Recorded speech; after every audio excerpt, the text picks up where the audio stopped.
प्रश्नावली 3.2 question number 5। Question number 5 ये बोलता है कि एक आयताकार बाग जिसकी लंबाई चौड़ाई से 4 अधिक है। मान लो ये एक आयताकार बाग है, ठीक है। इसकी जो लंबाई है ये चौड़ाई से 4 अधिक है। तो सबसे पहले हमें क्या करना होता है, ऐसी कंडीशन में मान लेते हैं, माना बाग की लंबाई is equal to x metre है, ठीक है। ये आपको यूनिट लगाने जरूरत है। तो आपका ये क्या हो गया, x मीटर, ठीक है। दूसरा हम मान लेते हैं, माना बाग की चौड़ाई वो कितना है, y मीटर है।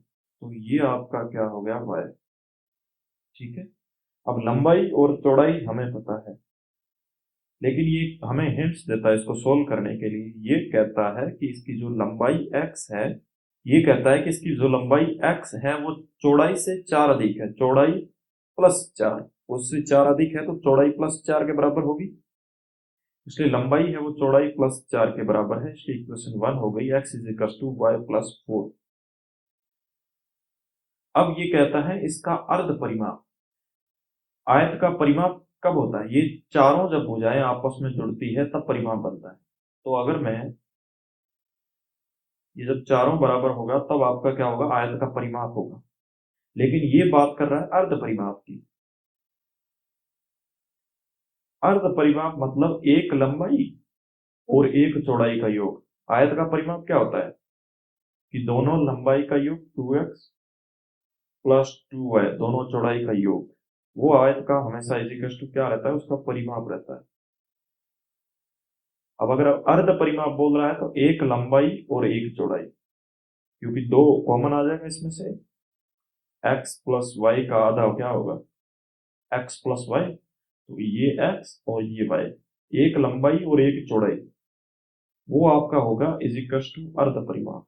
तो मैं ये लिख सकता हूं x plus y is equal to 36 अर्ध परिमाप।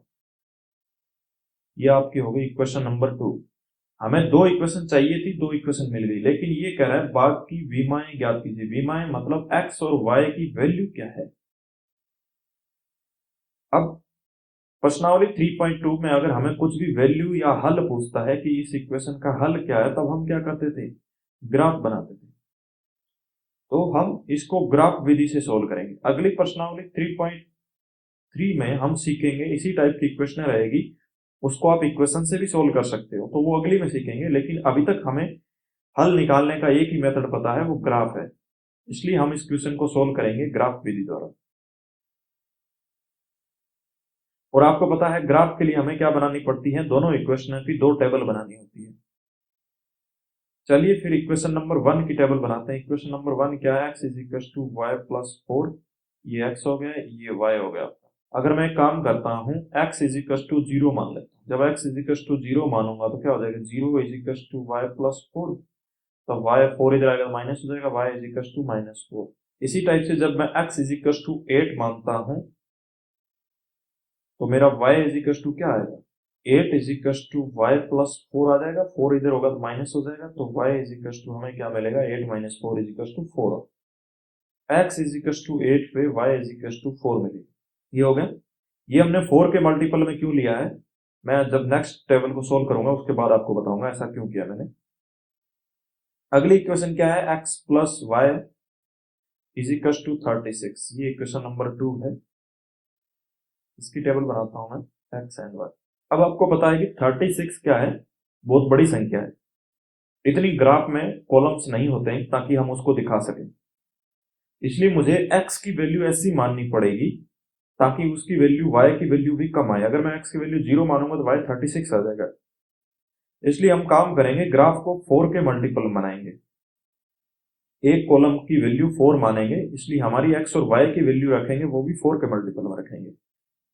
तो मैं काम करता हूं, x इज इक्वल टू 16 मान लेता हूं ताकि ये दोनों बराबर डिवाइड हो जाए। x इज इक्वल टू 16 मानूंगा तो क्या हो जाएगा 16, तब क्या हो जाएगा 16 plus y is equal to 36।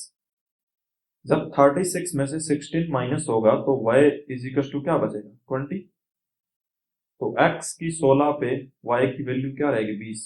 अगर इसी टाइप से x की वैल्यू 20 है तो y की कितनी होगी 20 plus y is equal to 36।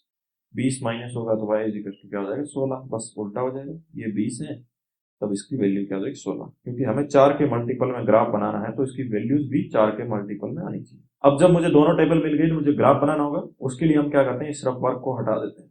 चलिए फिर x और y की वैल्यू को हम ग्राफ में पुट करते हैं। क्योंकि यहाँ संख्या बड़ी थी तो हमें 4 के मल्टीपल में लेना था, इसलिए हमने ग्राफ को भी 4 के मल्टीपल में ले लिया। एक कॉलम की जो वैल्यू है हमारी इस एक कॉलम की वो हमने क्या कर दी है x y भी 4 रखा है और x भी 4 रखा है। इस एक कॉलम की value y is equal to 4। जब भी आप ग्राफ बनाओ तो वहां लिख देना कि एक x के कॉलम की वैल्यू 4 मीटर के बराबर है और एक y कॉलम की वैल्यू 4 मीटर के बराबर है। क्योंकि यहाँ यूनिट मीटर में है इसलिए आपको y इज इक्वल टू भी आपको क्या मानना है 4 मीटर मानना है एक कॉलम की वैल्यू। वो आप ग्राफ में कहीं मान के लिख लेना ताकि एक इजीली चीज को समझ में आ जाए कि हाँ ये चीज मानी। चलिए फिर इस पॉइंट पे फोकस करते हैं। पहली इक्वेशन की x इज इक्वल टू 0 पे y की वैल्यू -4 मिलती है। जब x 0 है तो y की वैल्यू मुझे क्या मिलती है -4। ये पॉइंट मिलता है 0, -4। ठीक है। इसी टाइप से जब x की वैल्यू 8 है तो y की वैल्यू क्या मिलेगी 4। ये x की वैल्यू 8 है, y की वैल्यू 4 मिलेगी। ये पॉइंट मिलेगा आपको 8, 4। ठीक है। अब इन दोनों पॉइंट्स को हम एक लाइन के थ्रू जोड़ देते हैं।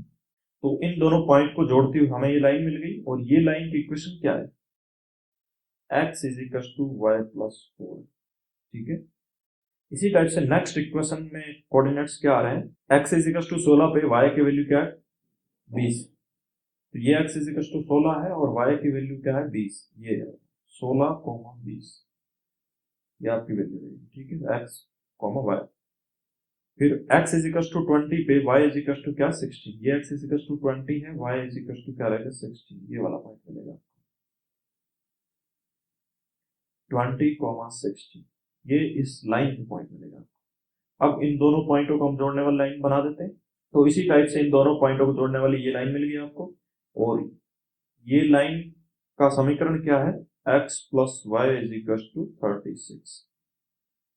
तो ये लाइन किस पॉइंट पे काटती है 20, 16 पे। ठीक है।